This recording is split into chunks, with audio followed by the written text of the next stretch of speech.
Eduardo Bonin, estimados telespectadores e radiovintes, tenho um pensamento com o qual começamos hoje o nosso programa. Ele diz: se não o entendes, é porque não o amas. Se o amasses, compreendê-lo-ias sempre. Sabemos que muitas vezes temos dificuldade em olhar para a vida com o olhar de Cristo. O seu desafio é exatamente pormos-nos ao lado dele, com ele, como discípulos, permanecermos na sua escola e olharmos o mundo, as pessoas e a nossa própria história com o olhar das bem-aventuranças, o olhar do amor de Deus, o olhar do Pai. Muitas vezes a nossa cruz pesa, temos que relacionar o dia a dia com feitios diferentes dos nossos. Outras vezes passa pela nossa vida a desilusão, o desencanto e ficamos numa atitude de desilusão com Deus. Parece-nos que a fé não é uma luz suficiente para transfigurar esses acontecimentos mais exigentes e vermos o seu sentido para lhe dar um sentido. Jesus convida-nos a transfigurar com o olhar dele, percebendo no seu amor cada acontecimento da nossa vida. Então nós perceberemos que é ao amar, ao dar a vida, ao servir, ao olhar a vida com esse olhar de Cristo, que as coisas adquirem um sentido novo para nós. É o amor que alarga os nossos horizontes e nos faz ver com o olhar de Deus. Eu volto ao pensamento e centro a nossa reflexão. Se não o entendes, é porque não o amas. Se o amasses, compreendê-lo-ias sempre. É no amor que se entende Cristo, porque Ele é amor. Somente a beleza salva o mundo. E a flor, a seiva, o âmago da beleza é o amor, e Deus é amor.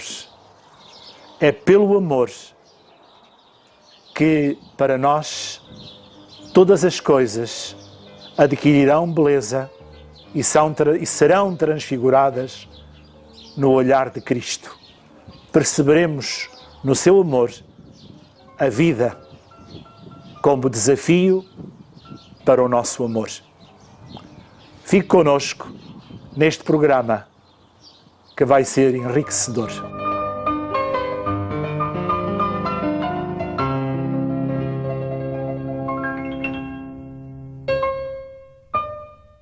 Que bom nos reunirmos aqui, mais uma vez, a partir da Arquidiocese de Évora, para todo o mundo. Sabemos que o Decolores é visto pelos cursilhistas de todo o mundo.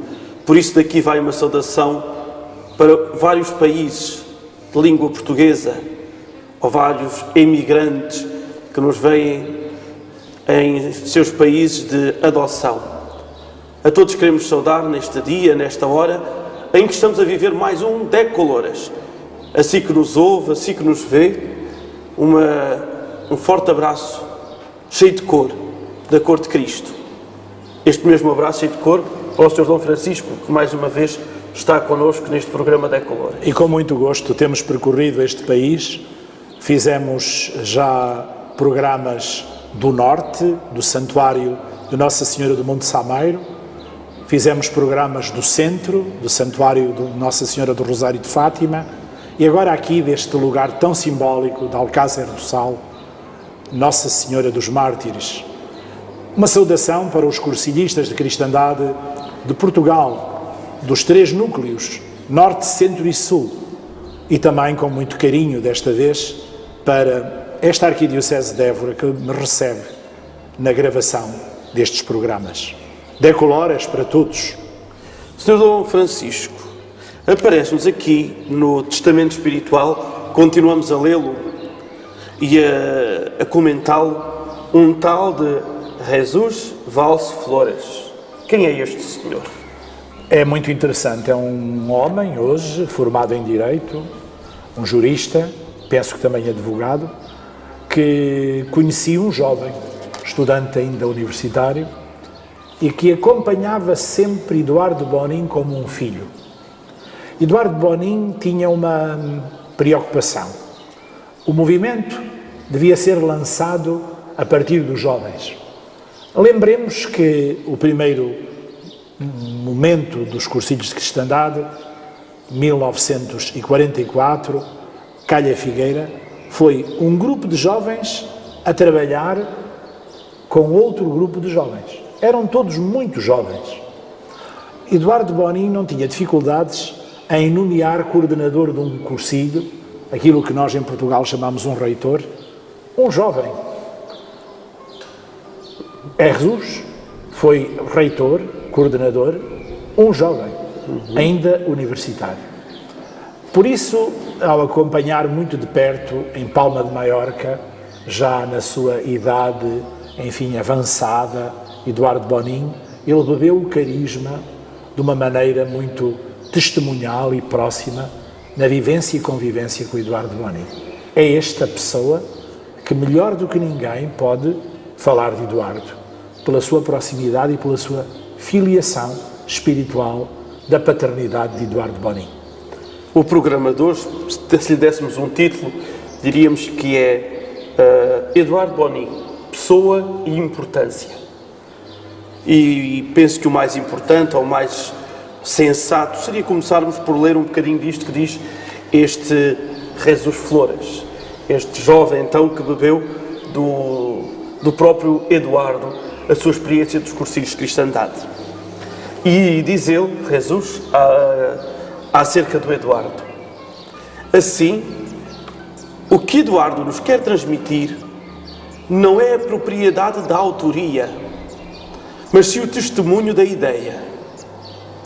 Pois se é mais que certo que pelos frutos do movimento dos cursilhos os méritos só podem ser atribuídos ao Espírito Santo, pois nem as fichas, nem as notas, nem os livros sublinhados por Eduardo são capazes de construir tão magna obra, não é menos certo que quem encarna, confecciona, dirige e organiza a cristalização do próprio método é o Eduardo.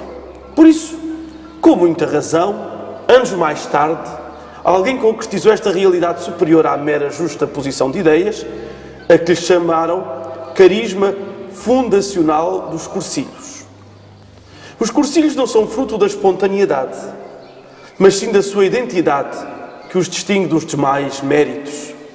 Concretiza-se num estilo próprio, para que os homens, desde a sua liberdade, se encontrem com o amor de Deus e para que, desde a sua própria existência, as pessoas abracem a ideia que a sua vida é uma realização possível à felicidade.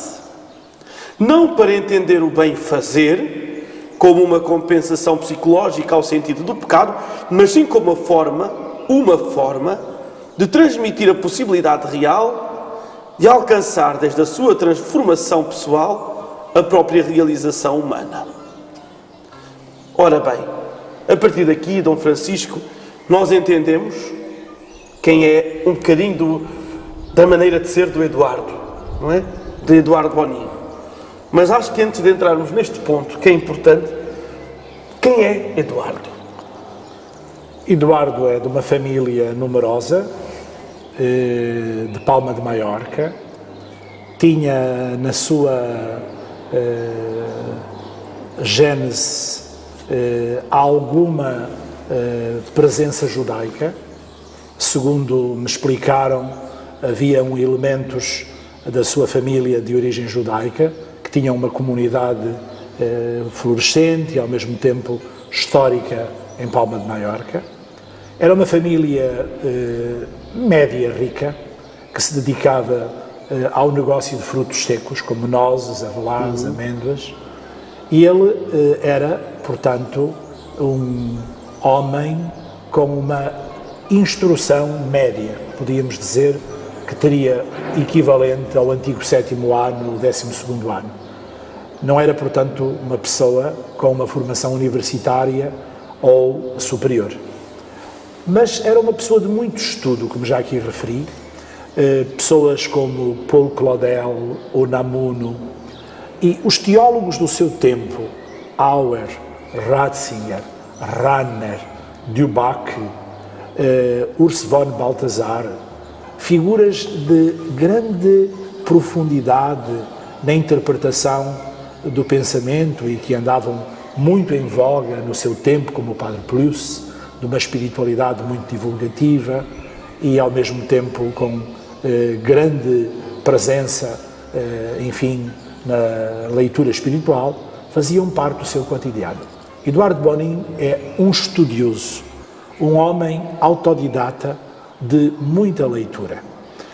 Uma das suas grandes preocupações era, de facto, perceber como é que o mundo era dirigido, ou seja, entender as lideranças. Eduardo de Bonin percebia que há no mundo pessoas que conduzem e pessoas que são conduzidas. E ele também entendia que se Cristo chegasse ao coração daqueles que são vértebras da sociedade, a sociedade toda ela se cristianizaria. Mas para Eduardo de Bonin, o facto de cristianizar não tem a ver com um proselitismo, fazer, digamos, aumentar as estatísticas dos católicos, ou então com qualquer ideia de poder, mas de humanização, de um mundo melhor. Ele vivia a experiência dramática da Guerra Civil de Espanha 36-39 e da Segunda Guerra Mundial 39-45. Ele percebeu o que foi bater no fundo, chegar ao fundo da dignidade, descer mesmo ao mais baixo da humanidade. Ele sabia o que queria dizer a palavra Auschwitz. E é este homem que tenta perceber os ambientes humanos e as lideranças nos ambientes humanos. E compreende que o mundo novo não é feito a partir de estruturas, mas do coração humano. Quando há um coração humano novo, há um retalho de mundo novo. E é importante nós percebermos que Eduardo de Bonin descobriu, de facto, a chave do sentido humano, a amizade. É outra das suas grandes linhas de força. Construir a amizade. Claro que a amizade, quando é provada no sofrimento e é provada na lealdade, faz com que os corações atinjam a confiança total, o acreditar no outro. E é aí o ambiente próprio para se transmitir o grande segredo da vida, a alavanca da vida, que normalmente não se vê.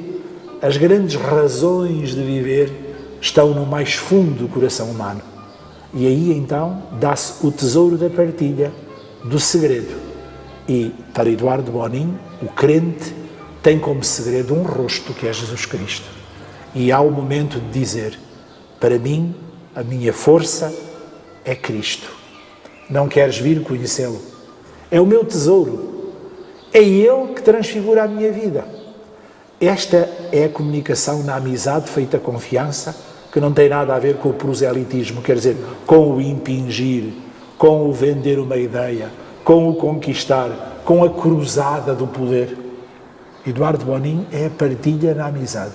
O Sr. Francisco deixa-nos aqui uma primeira ideia muito interessante e um traço característico da vida do Eduardo, a amizade.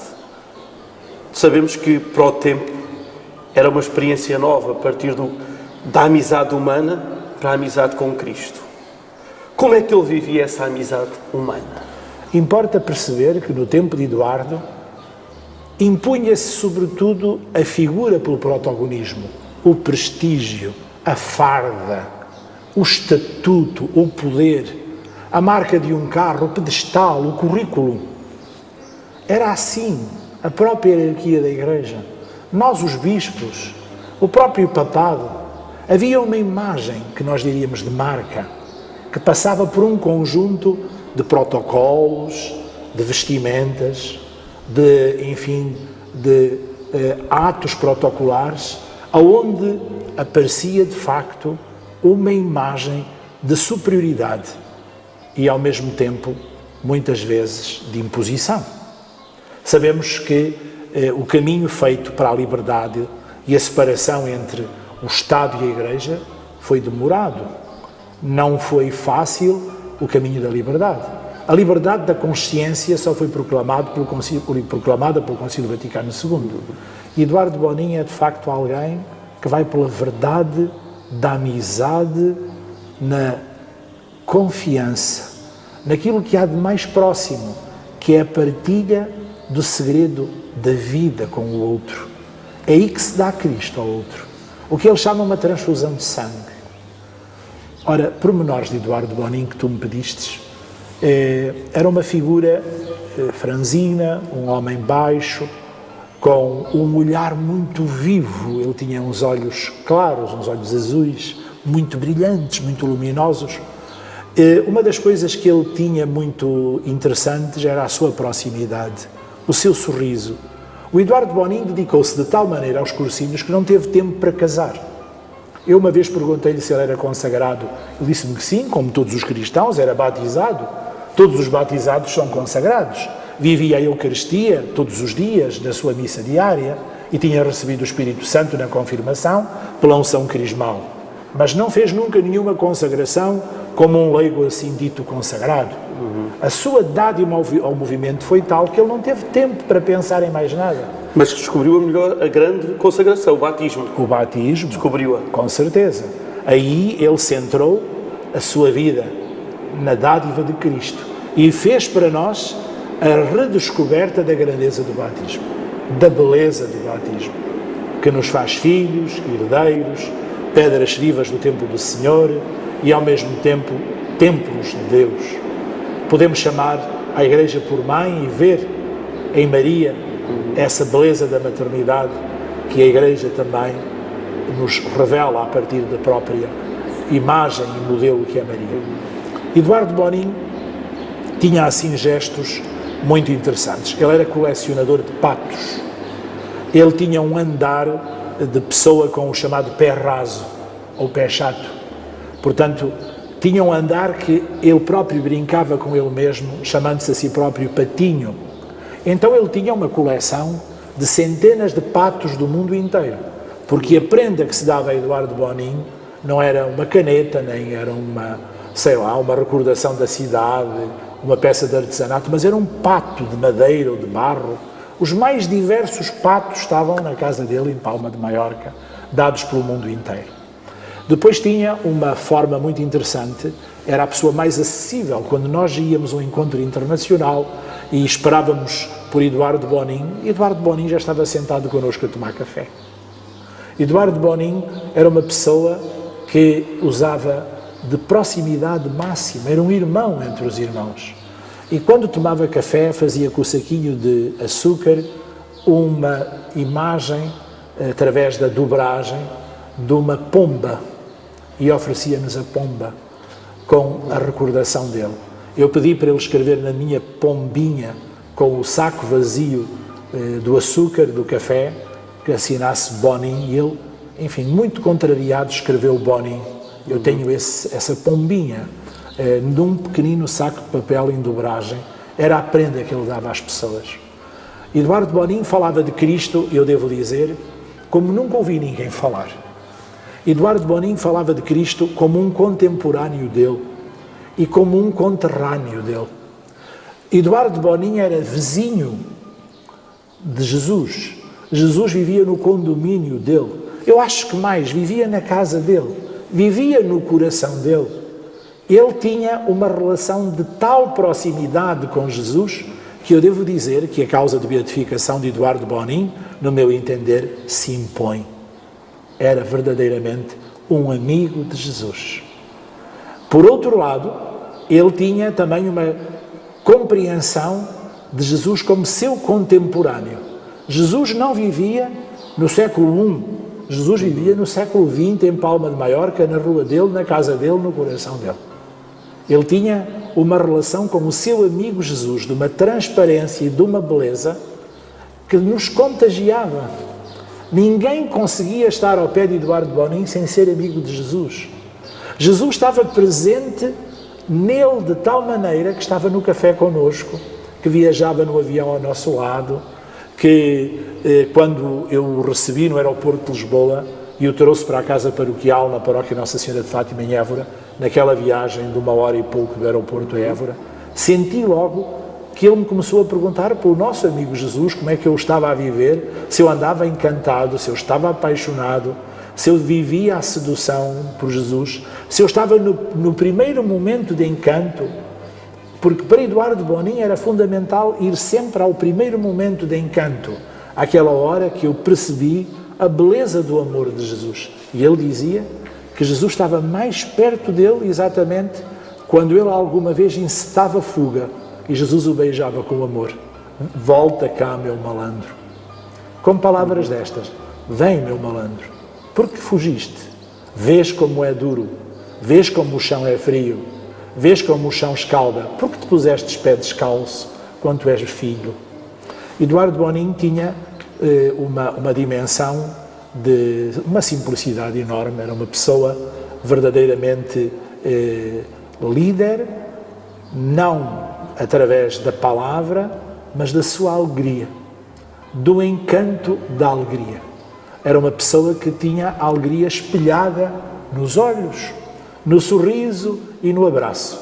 Nós imaginamos a relação que ele tinha com milhões de cursilhistas. Cada cursilhista era um amigo dele, como se nós tivéssemos estado o dia todo de ontem com ele. Ele começava uma conversa em confiança absoluta. Ele nunca partia do princípio que alguém fosse estranho. Cada cursilhista era um irmão dele.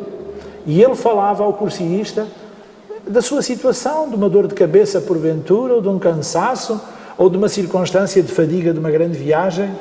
Ele chegava ao pé do cursilhista, abraçava-o como um irmão de intimidade de longa data. Era verdadeiramente irmão de todos, Eduardo Bonin. Mas gostava de dizer que era uma personalidade muito forte. Ele não era, volto a dizer, um subserviente da hierarquia da Igreja. Ele dizia-nos coisas de muita responsabilidade. Compartilhava connosco chamadas de atenção muito sérias. Ele não aceitava em nome de nada, nem de ninguém, nem de algum argumento de conveniência, gestos de clericalismo. Eduardo Bonin era um irmão do padre até ao fim, dizendo ao padre aquilo que ele tinha que mudar para ser padre. Porque ele tinha pena de um padre fracassado. Ele dizia-nos sempre pela positiva: se tu não fores capaz de mudar isso, tu vais ser uma pessoa infeliz e triste.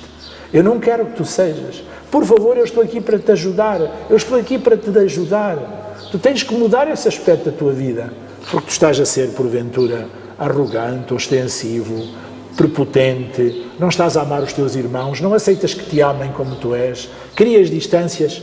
Eduardo Bonin era muito leal na correção fraterna com todos, incluindo padres e bispos.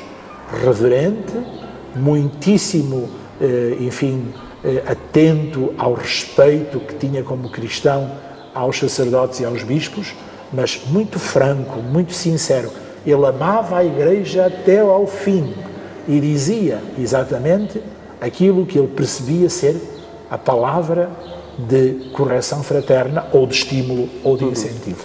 Se o Eduardo aqui estivesse, e o Sr. Dom Francisco o conheceu muito bem, o que é que ele diria aos sacerdotes que trabalham, que vivem a experiência de um cursilho de cristandade? Diria simplesmente isto, como lhe ouvi dizer muitas vezes: que os cristãos, por favor, não se clericalizassem, que não pensassem que eram mais leigos por pôr uma opa, uma alva para ir para o pé do altar, por serem ministros da comunhão, por fazerem parte do Conselho Económico, por serem membros de uma confraria, de uma irmandade, mas que percebessem que a laicidade passava por estar nos ambientes do mundo, que tinham que entender com clareza que ser cristão era estar na política, na dimensão recreativa, no desporto, no associativismo, que era o lugar deles no mundo, para que o mundo não fosse imundo, mas um mundo humanizado, que vivessem do templo, da força do templo, mas na cidade dos homens, no mundo sem Deus, porque vivemos uma época de vazio de Deus, de silêncio de Deus. E a nós, padres, diria que não nos laicizássemos, que não fizéssemos o trabalho dos leigos, que fôssemos sacerdotes, homens de Deus, que alimentássemos os irmãos, que tivéssemos conteúdo na nossa reflexão, que soubéssemos dizer como se encontra Deus, como se volta à casa do Pai, qual é a estrada para a casa do Pai, que tivéssemos a experiência de Deus. Ele ficava muito triste quando encontrava sacerdotes que eram muito sábios, mas que não tinham experiência de Deus, que não tinham, de facto, conhecimento para falar ao homem da ternura, do amor e da beleza de Deus. Ele dir-nos-ia para sermos padres para os leigos, para darmos o tempo todo à oração, à contemplação, para depois celebrarmos com profundidade os sacramentos e, ao mesmo tempo, a reconciliação e a santa unção. Dois sacramentos profundamente unidos. A ternura de Deus a quem está na cruz, no sofrimento, na doença, a ternura de Deus para quem caiu no pecado e o alimento constante da palavra e da Eucaristia. Eduardo Bonin dir-nos-ia também outra coisa, que sendo homens de Deus, fôssemos muito homens, porque Jesus se revelou na sua humanidade, tão homem que tinha que ser Deus, que o Padre fosse homem para entender os homens, que não fosse aquele que se tinha ausentado da humanidade, abstraído e alienado da humanidade, porque de facto é necessário ser muito homem para manifestar Deus que se fez homem, que os padres não deixassem esta dimensão de profunda humanidade, porque Deus se fez homem, e o sacerdote deve crescer nas virtudes humanas, como a amizade, a proximidade, o companheirismo, mas ele não gostava de padres vulgares, fúteis, banais, que para ser simpáticos se tornassem brejeiros, ou porventura com anedotas, enfim, impróprias. Ele queria que o sacerdote fosse o homem de Deus, que manifestasse sempre a beleza de Deus, e quando agisse como homem, agisse com beleza, ou seja, com transparência de amor. Eduardo Bonin, uma vez em Seul, aconteceu um imprevisto, perdemos um autocarro que nos devia levar para o hotel e ficámos muito tempo à espera, 2 ou 3 horas, junto do Estado Olímpico, e conversámos muito. Eu era um jovem sacerdote, na casa dos primeiros anos, dos 30 anos de vida, não sei se teria 33 anos, por aí. Eduardo Bonin disse-me: tu bebestes os cursilhos porque tens experiência de Deus. Reza sempre, não deixes nunca de rezar. Quando tu rezas, fazes-te homem. Fiquei impressionado nesta frase. Quando tu rezas, fazes-te homem. Não sejas teórico, não digas o que dizem os livros, diz o que tu descobristes e o que tu vivestes, e farás grandes rolos.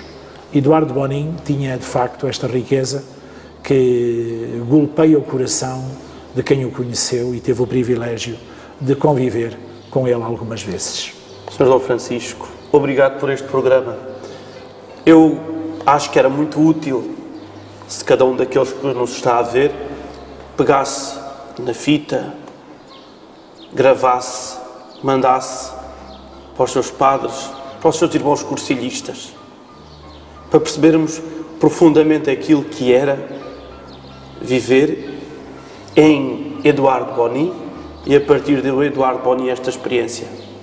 Rezar para nos fazermos homens.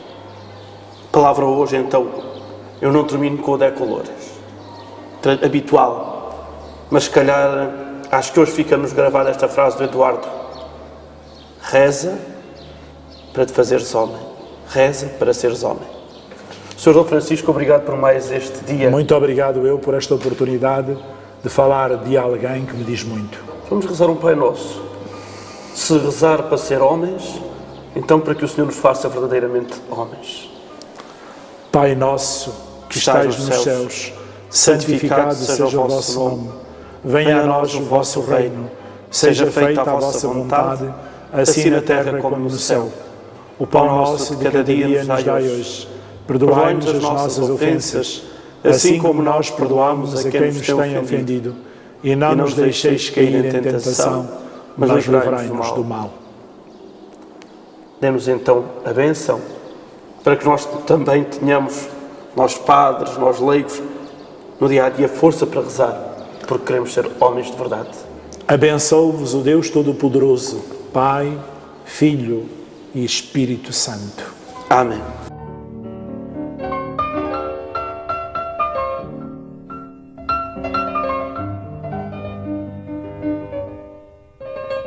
Chamo-me João Simões, tenho 54 anos, sou de Évora, sou natural de Évora e fiz o curso 120 da minha arquidiocese. Eu fui de uma forma de surpresa para mim, que eu nem sei como apareci no curso de cristandade, foi um convite de surpresa, e eu armado de homem duro sem saber ao que ia fui. Não tinha nada a ver com fé, a minha mulher e os meus filhos iam à missa e para mim era uma oportunidade para não afetar a família e andar a minha moto ao 4 para o campo. Fui para o curso com alguma resistência e sem saber ao que ia, como é normal às pessoas que lá vão. No entanto, essa resistência deu-me cabo do curso, porque eu fui um indivíduo duro e pensei em desistir, porque pensei que aquilo não era para mim. No final do curso senti uma conversão que me tinha chamado parvo e que tinha dado cabo de um excelente fim de semana que tinha ali, com alguma coisa que eu não conhecia e que estava a precisar. Voltei, fiquei agarrado ao movimento, a minha conversão deu-se e comecei a fazer parte das equipas e vários cursos. E o curso, para mim, do homem que não tinha fé, transformou-me num homem de fé e numa ferramenta que eu irei utilizar na minha vida. Nós entramos no curso e não se vai operar qualquer milagre em nós, não nos vai resolver qualquer problema das nossas vidas. Nós é que vimos lá homens novos, com ferramentas para enfrentarmos a vida de outra maneira e sermos nós a resolver esses nossos problemas. Eu tive um problema grave na minha vida, 11 anos depois do curso, e acho que Deus levou-me a um curso de cristandade para me preparar para eu conseguir aguentar aquilo que de outra forma não teria aguentado. E aguentei peito forte, pé firme, vim para a frente e dei a volta à minha vida na maior, porque sou um homem de fé e acredito que Deus me dá. Sou um homem renovado, tenho uma atitude para mim e para os outros completamente diferente da que tinha, preocupo-me com os outros, não sou minimamente materialista, nunca o fui, e foi isso que me ajudou a dar a volta quando se perde uma vida de 21 anos de trabalho e a sustentabilidade de toda a minha família. E eu, encarando que não era materialista, por isso que aprendi nos cursos, não podia proclamar uma coisa e fazer outra, foi isso que me deu força para continuar e em pouco tempo dei a volta à minha vida e tenho uma vida perfeitamente normal. E acima de tudo sou feliz por mim, sou feliz pela minha família e sou feliz com Cristo. Eu e Cristo, maioria absoluta. Decoloras.